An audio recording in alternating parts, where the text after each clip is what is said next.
सनातन गोस्वामी का नियम था कि वे 24 में से 20 घंटा भजन करते थे और 4 घंटे में शयन करना, स्नान करना, भोजन बनाना और भिक्षा लेकर के आना, ये सब 4 घंटे में ही करते थे। आप रोज भिक्षा लेने के लिए जाते थे। एक दिन आप भिक्षा लेने के लिए गए तो एक ब्रजवासी मैया थी, उनके घर में श्री मदन मोहन जी की सेवा विराजमान थी।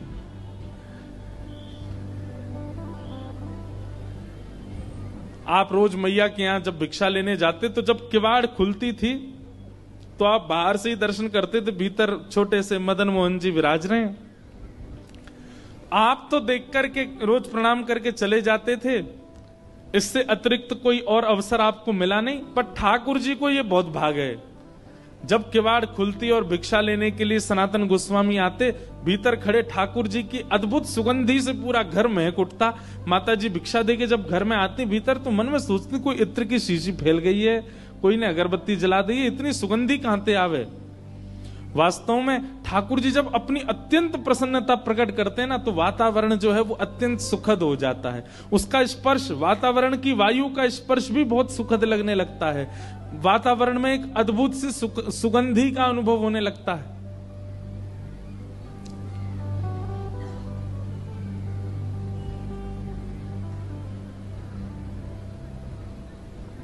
तो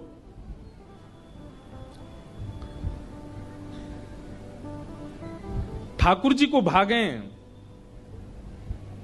सनातन गोस्वामी, हमको भाते हैं ठाकुर जी, पर ठाकुर जी को भागे सनातन गोस्वामी। रात्रि में ठाकुर जी मैया की, बूढ़ी मैया जो थी, उनके स्वप्न में गए और स्वप्न जाके बोले, मैया तुमने मेरी बड़ी सेवा करी, मैंने तुम्हारे घर खूब सेवा करी, खूब सेवा करवाई, खूब 56 भोग अरोगे, खूब आनंद से प्रेम पायो, लेकिन अब आपके कछु दिना शेष रह गए। मैया को बता रहे हैं ठाकुर जी, मैया से कह रहे हैं कछु दिना में आप तो चली जाओगी वैकुंठ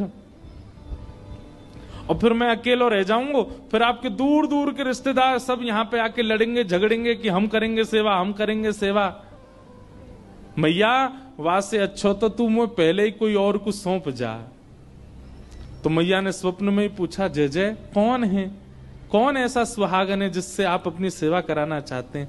तब ठाकुर जी बोले, मैया एक बाबा तो भिक्षा ले वे आवे, सनातन बाबा, वही को तू मोह पधरा दे, मैं वही के पास ही अपनी सेवा करवाऊंगा।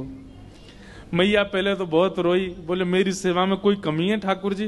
बोले कमी नहीं है मैया, तू बस कछु दिना की मेहमान हो रहे। मैया को कष्ट भी दे दिया और चिंता भी दे दी। किसी को पहले ही बता दो कि भैया तुम्हारे कछु दिन ही शेष बच्चे, तो वैसे ही बेचारो टेंशन में आ जाए। ठाकुर जी केवल इतना ही कह देते कि उसको दे दो, ये क्यों बता दिया कि कछु दिना में ही जाने वाली है। मैया को पहले तो चिंता हुई, बाद में मैया ने विचार किया कि ठाकुर जी सही कह रहे हैं, अगर मैं किसी को नहीं देके जाऊंगी तो रिश्तेदारों की नजर तो गड़ी है, क्योंकि दर्शनार्थी आते हैं, चढ़ावा चढ़ता है, और उस चढ़ावे के लोभ में कहीं ठाकुर जी को कहीं गलत स्थान पर ना ले जाया जाए। तो अगले दिन मैया ने श्रृंगार किया, भोग लगाया, इतने में ही बाहर सनातन गोस्वामी आ गए थे भिक्षा लेने।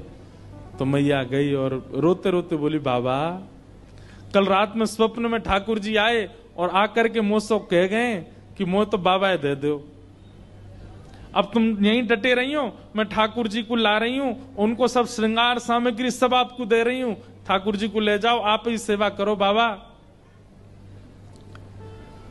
सनातन गोस्वामी बोले, मैया मैया रुको रुको रुको रुको, हमको श्रृंगार करना नहीं आता, हम केवल नाम जप करना जानते हैं, राधे कृष्ण कृष्ण कृष्ण राधे राधे, 20 घंटा यही करवाओ हमसे।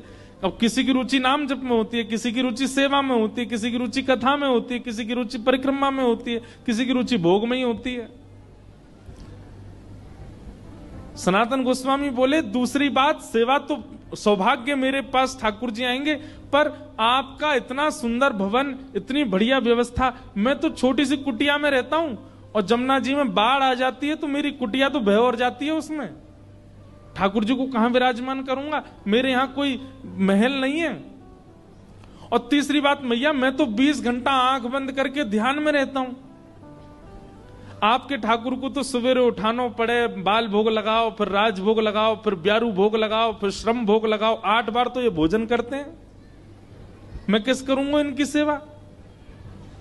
अच्छा, मुझे करने में दिक्कत नहीं, मैं तो देखो 4 घंटा ही नियम से बाहर रहता हूं, उसमें ही सेवा कर पाऊंगा।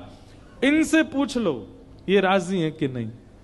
मतलब जैसे ब्याह पक्का होता है ना, तो लड़का पक्ष का या लड़की पक्ष की पहले ही अपनी डिमांड रख देते, भाई हम तो ऐसे सेवा। अच्छा, मुझे करने में दिक्कत नहीं, मैं तो देखो 4 घंटा ही नियम से बाहर रहता हूं, उसमें ही सेवा कर पाऊंगा। इनसे पूछ लो ये राजी है कि नहीं। मतलब जैसे ब्याह पक्का होता है ना, तो लड़का पक्ष का या लड़की पक्ष की पहले ही अपनी डिमांड रख देते, भाई हम तो ऐसे ऐसे हैं, पूछ लो, रह सको निभा सको तो करना ब्याह। ऐसे ही सनातन गोस्वामी ने ठाकुर जी के लिए बोला, बोले ठाकुर जी से एक बार पूछ लो, व्यवस्थाएं ऐसी हैं मेरे यहां, रह पाएंगे कि नहीं। मैया बोली आज मैं ठाकुर जी से बात करूंगी। रात में जैसे मैया सोई, स्वप्न में फिर ठाकुर जी कहा बात है मैया? बोले बाबा के यहाँ ना तो घर अच्छो बनो भयो, ना भोजन की अच्छी व्यवस्था, रसोई घर भी नहीं है, आप तो 8 बार भोग लगाते हो, आपको श्रृंगार करवाना होता है, ये सारी व्यवस्था उनके यहाँ नहीं है। वो तो 4 घंटा ही नियम से बाहर रहते हैं, तभी आपकी सेवा कर सकते हैं। और हो सकता है मैं तो बढ़िया पोशाक पहनाती हूँ, बाबा तो केवल एक कॉपीन पहनाएगो आप, सर्दी पड़ेंगी, जाड़ो पड़ेगा, मैं तो आपके आगे अंगीठी रखती हूँ कोयला की, बाबा तो आपको कंबल उड़ा के बैठा देगो बस। और बाढ़ आ गई तो है सके पेड़ के नीचे भी रहना पड़े। ठाकुर जी बोले मुझको सब मंजूर है, पर रहूंगा वही के यहाँ। यही तो प्रेम होता है। लड़की को पता चल जाए कि जिससे मेरा ब्याह होने वाला है उसने इतनी शर्तें रख दी हैं, तो लड़की पहले हाथ नहीं करना ब्याह, ऐसे से क्या ब्याह करना। लेकिन ठाकुर जी का प्रेम सच्चा है। ठाकुर जी कह रहे हैं कि भैया वृक्ष के नीचे भी रखेगो तो रहूंगा वही के संग ही। क्योंकि मैंने कल भी कहा था, ठाकुर जी व्यंजन के आदि नहीं रहते, ठाकुर जी तो व्यंजन बनावे वारे के आदि रहते हैं। सत्य बताएं, ठाकुर जी को मंदिर में बैठना, ठाकुर जी को घरों में बैठना, गाड़ियों में घूमना, बहुत विशिष्ट व्यवस्थाएं होना ठाकुर जी को प्रिय नहीं है। जो उनका प्रिय भक्त है बस वो पास रहे उनके, वो ज्यादा प्रिय है ठाकुर जी को। ठाकुर जी प्रेम के आदि। दूसरे दिन मैया के यहाँ जैसे सनातन गोस्वामी आए, मैया तो अपने ठाकुर जी गोद में लेके आई, बोले बाबा आपकी सारी शर्तें हमारे ठाकुर जी को मंजूर है, रहेंगे आपके पास से। बाबा बोले अच्छा लाओ दो। अब नेत्रों में आंसू भर रहे हैं कि बताओ, मैं नहीं चाह रहा हूं, ठाकुर जी खुद आ रहे हैं मेरे पास। ये मेरे भजन का बल है। अपने हृदय से लगा करके श्री मदन मोहन लाल जी को लेकर के आए, नेत्रों से अविरल अश्रुधार गिरते जा रहे हैं। बोले ठाकुर जी झोंपड़ी से महलों में जाते हुए लोगों को देखा, पर महल से झोंपड़ी में आते पहली बार देख रहा हूं मैं। चौकी भी नहीं है एक बैठाने के लिए, नीचे फर्श पे ही गोबर का ऊंचा सा एक बना दिया चौकटा, उसी पे बैठा दिए ठाकुर जी। सनातन गोस्वामी के हाथ पैर कांप रहे हैं, कहीं ठाकुर जी को कोई दिक्कत नहीं हो जाए।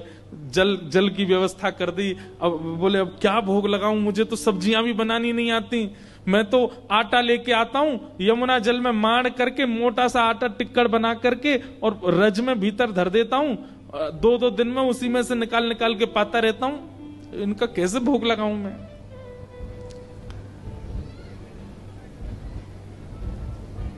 सनातन गोस्वामी जाते और जाकर के आटा लेके आते, आटे में यमुना जल डाल के, ना नमक डालते ना कुछ, उसको माड़ के खूब मोटा टिक्कर बनाते, उसको बढ़िया कंडों में उपलों में सेक करके टिक्कर बन जाता, वही ठाकुर जी के आगे धर देते। जय जय जय ही पाऊं मैं तो। कहां 5 प्रकार की सब्जी, 3 प्रकार के मिष्ठान, 2 प्रकार की नमकीन और 2-2 प्रकार की रोटी पाने वाले ठाकुर जी अचानक से टिक्कर पे आ गए। 4 दिन तक ठाकुर जी का टिक्करों का ही भोग लगा। और उसमें भी सनातन गोस्वामी ठाकुर जी को उठाते, भोग लगाते, फिर सुला देते, और फिर अगलो भोग 24 घंटा बाद लगेगा। 4 दिन बाद ठाकुर जी सनातन गोस्वामी के ध्यान में आए, नेत्र बंद करके जप कर रहे थे। जैसे ही ठाकुर जी आए, सनातन जय जय, आपकी सेवा बढ़िया चल रही है, कोई दिक्कत तो नहीं है? आप सुखी हो, आप आनंद में हो? ठाकुर जी बोले हाँ है तो सब बढ़िया, कोई आनंद, कोई दुखी नहीं है। जय जय आपकी आवाज ऐसी काहे को लग रही है, बहुत दबी दबी सी? बोले वो कहा है 4 दिन से रूखे टिक्कर पा रहे हैं ना, गले में इर्ज गए हमारे। इर्ज ना समझते हैं, गले में अटक गए हैं। अरे जय जय, मैं कहा आज्ञा करो। और नेक नेक नेक वाह में जो है का नमक डाल दे करो आटे में, नमक डाल के फिर जल से मार दिया करो, थोड़ा तो नेक स्वाद आ जाएगा उसमें। सनातन गोस्वामी बोले पिछले 40 साल से तो मैं केवल आटा ही पा रहा हूं, मैं नमक कभी डाला नहीं, पर आपकी आज्ञा कल से नमक लाऊंगा। भिक्षा लेने गए, आटा लिया तो आटा दे करके बेचारी मैया तो चली गई भीतर। सनातन गोस्वामी सुनो, चली गई भीतर। सनातन गोस्वामी सुनो, थोड़ा नमक और दे दो। मैया बोली आ गया चटोरा घर पे, अभी तो नमक की क्या चले, अभी देखना क्या क्या आएगा तुम्हारे यहाँ। अब तो महाराज नमक लेकर के गए, जाकर के आटा में बोर के ठाकुर जी को पवायो। 4 दिन 5 दिन तक ठाकुर जी बढ़िया, अब तो टिक्कर में नमक है, पाते हैं। 4-5 दिन बाद ठाकुर जी फिरते ध्यान में आ गए और खांसते भय आए। सनातन गोस्वामी बोले जय जय जाड़ो लगो, आपको ठंड लग गई है? नहीं नहीं जाड़ा ठंड तो नहीं लगी है, पर भैया देखो बहुत बढ़िया लग रहा है, हमको कोई दिक्कत नहीं, हम बहुत प्रसन्न है। 24 घंटा में एक बार भोजन मिलता है, प्योर डाइटिंग चल रही है हमारी। लेकिन ठाकुर जी ने ऐसा तो नहीं बोला, कोई तो मैं बोल रहा हूं। लेकिन भाई आटा जो है ना, ये पेट में जाता है, जगह जगह चिपक जाता है, इसलिए उसमें घी लगाया जाता है ताकि सब जगह से बढ़िया प्रेम से निकल जाए। नेक घी लगा दे करो वहां में रोटी में। ठाकुर जी मेरे पास घी कहां से आया, लेकिन मैं कोई नहीं, भिक्षा में लेके आऊंगा। भिक्षा लेने गए, आटा लेके आए, नमक लेके आए। मैया से मैया नेक्स्ट से तो घी दे दो। घी का एक सुंदर डिब्बा दे दिया। आप तो महाराज टिक्कर बनते हैं, उसमें घी और लगता है। अच्छा सनातन गोस्वामी तो पिछले 40 साल से साधारण पाते थे, लेकिन अब वे भी पाते हैं तो उनको कहते हैं भाई स्वाद तो है, आनंद तो आ रहा है। और फिर चिंता होती है कि कहीं ऐसा नहीं हो मेरी जीभ चटोरी हो जाए इनके चक्कर में। अब तो घी लगा के पान लगे। 5-6 दिन की सेवा हुई, ठाकुर जी फिर आ गए और ध्यान में आकर के सनातन गोस्वामी जय जय, सब आनंद, कोई दिक्कत तो नहीं, सब बहुत बढ़िया है। तो बोले फिर, बोले जब आप जाते हो भिक्षा लेने, आटा भी लाते हो, नमक भी लाते हो, घी तो है ही है, एक आलू भी ले आया करो। और जब टिक्कर सेकते हो तो उसमें जो धीमी धीमी आंच रहती है उसमें आलू डाल दिया करो, वो आलू भुन जाएंगे, भुन के उनके छिलका अलग करके मीड़ के उसमें नमक डाल करके दे दिया करो। सनातन गोस्वामी बोले फिर 6 दिन बाद कहोगे नींबू भी ले आओ, फिर कहोगे चीनी भी ले आओ, फिर कहोगे मालपुआ बनाओ, अब कहोगे फिर रसगुल्ला बनाओ। ठाकुर जी आप चलो, आपको वापस मैं ही छोड़ के आऊं महलों में। और महाराज जैसे ही ठाकुर जी गोद में उठाए वापस ले जाने के लिए, प्रत्यक्ष श्याम सुंदर प्रकट हो गए और लिपट गए। और मदन मोहन जी प्रकट होकर के बोले मैं रूखी रोटी में ही राजी हूं, रहूंगा तुम्हारे पास से, जाऊंगा नहीं यहाँ से, यहीं रहूंगा। आहा बिहरत निस दिन कुंज गलिन में, ब्रज जन मन सुख धाम, मदन मोहन को रूप निरख, सनातन बलि बलि जाए। ऐसे हमारे श्री मदन मोहन लाल, बोलो मदन मोहन लाल की। तो वृंदावन सप्त निधियों के दूसरे ठाकुर जी श्री मदन मोहन लाल जी ऐसे सनातन गोस्वामी के पास आए।